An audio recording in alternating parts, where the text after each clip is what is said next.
La tendance actuelle tend à mécaniser l'infanterie, mais avec un lien fort entre le transport et l'élément démonté. Le véhicule de combat d'infanterie n'est plus seulement un simple transport résistant au shrapnel de l'artillerie, il est un poste de commandement décentralisé autant qu'un élément avancé de reconnaissance. Il assure l'appui-feu des hommes à pied et la destruction de positions durcies. Pour répondre à ce défi doctrinal, l'industrie allemande a toutes les compétences et sait comment inonder un marché. Cette semaine chez Defense Insider, c'est à l'apogée de ce concept que nous allons nous intéresser, le Rheinmetall Kettenfahrzeug 3141 Lynx. Omnirole avant tout. Il est difficile d'avoir une définition stricte de la mission du Lynx car la plateforme est conçue pour toutes les assurer. C'est un engin omnirole appuyé par le réseau commercial de l'industrie de défense allemande et est appelé à vouloir dominer son marché, donc être vendable partout et pour tous les contextes régionaux. Posons donc les bases du Lynx.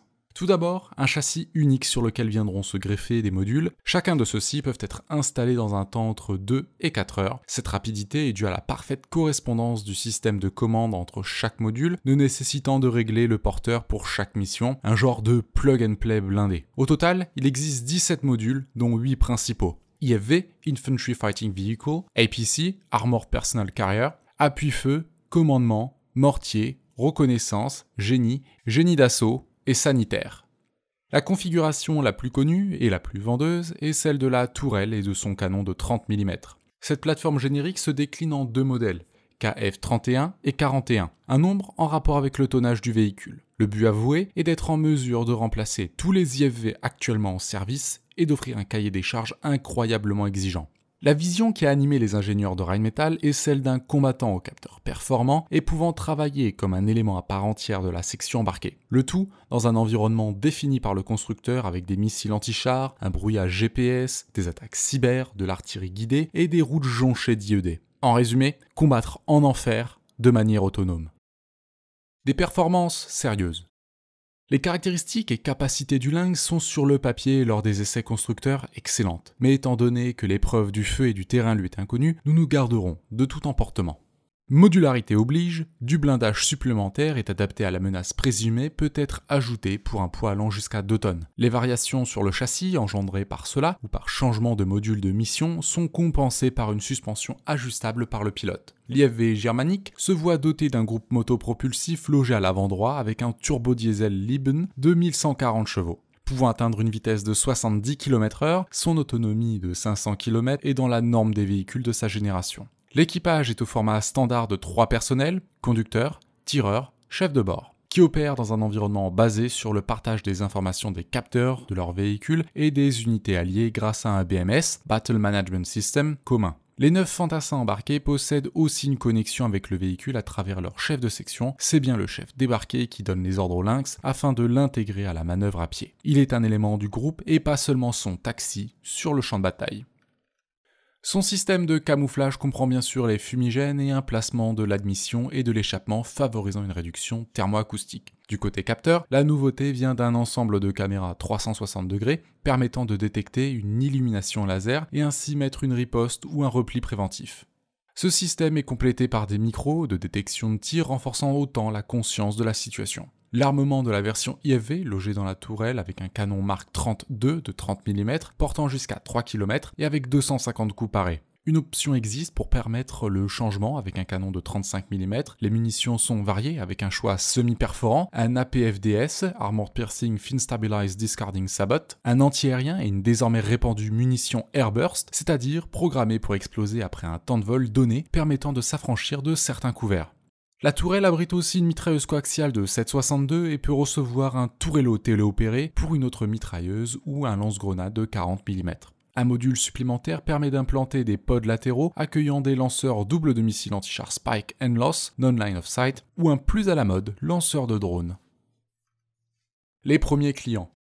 Rheinmetall a un objectif global avec le Lynx. La firme cherche la suprématie sur la fabrication de véhicules blindés. À l'aide de contrats équilibrés, la fabrication est exportée vers le pays client tout en gardant le contrôle des transferts de technologie. L'économie du client est heureuse, la propriété intellectuelle partiellement sauvée et la dissémination des ventes est rendue plus facile. Les rivaux du Lynx sur son segment sont le CV90 de Bay System, la S21 Redback du sud-coréen Hanwha, la Scott 2 de General Dynamics European Land System et enfin le Puma de l'allemand KMW. La première cible de Rheinmetall fut l'Australie, les premières présentations en salon se faisant avec un camouflage australien, le jeu de séduction continuant avec la proposition de fabriquer la tourelle sur place. Le contrat est colossal car il s'agit de remplacer les 430 M113 de l'Australian Army. La compétition est toujours en cours et le vainqueur devrait fournir les véhicules dans la période 2024-2031.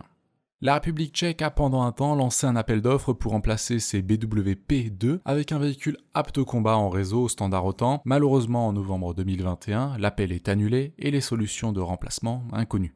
La Hongrie est plus décidée à mettre ses BTR-80 à la casse et s'appuie sur l'industrie tchèque fabriquant une partie des composants de Rheinmetall pour commander 218 Lynx KF-41. Ils seront équipés en plus d'un système de protection Active Strike Shield, le plus furtif du marché tout en possédant le meilleur temps de réaction. Même si l'armée hongroise est petite, elle a décidé via son plan d'équipement de se doter des meilleurs équipements possibles. Budapest sera ainsi le premier client du Lynx.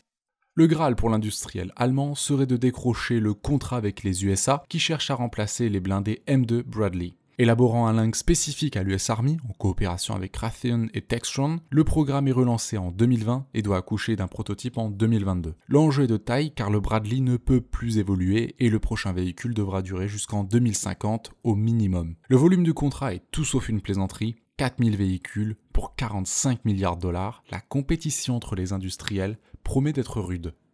Fruit d'une expérience dans la conception et le process de fabrication de véhicules blindés inégalés, Rheinmetall a conçu à nos yeux un véhicule de combat d'infanterie difficilement égalable. Pensé dès le début pour évoluer dans le cadre d'un conflit majeur, avec un grand degré d'autonomie, le Lynx pourrait devenir le best-seller mondial de la firme de Düsseldorf. Le contexte de tension à l'est de l'Europe motivant d'autant plus les gouvernements européens à se retourner vers des capacités de haute intensité tout en favorisant leurs propres économies.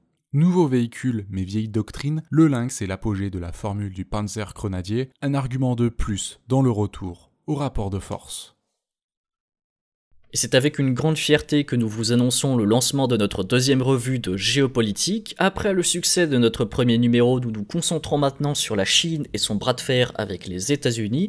Nous avons rencontré différents chercheurs, associations, grandes écoles spécialistes pour vous servir à travers leurs articles un large aperçu de la puissance chinoise, défense, économie, relations internationales, société. Le but est de vous fournir des articles à la fois accessibles à tous et d'autres plus pointus. Vous avez par exemple un article sur le duel de la sous-marinade et la course à l'armement qui se déroule entre les États-Unis et la Chine, l'implantation de la Chine dans le précaré australien, ou encore, comme on en a parlé dans cette vidéo, comment la Chine souhaite justement passer à une industrie de faible valeur ajoutée à une industrie d'innovation et de forte valeur ajoutée, et bien d'autres thématiques. Pour vous procurer la revue, le lien est disponible en description. Nous attendons bien sûr vos retours avec impatience. Merci à tous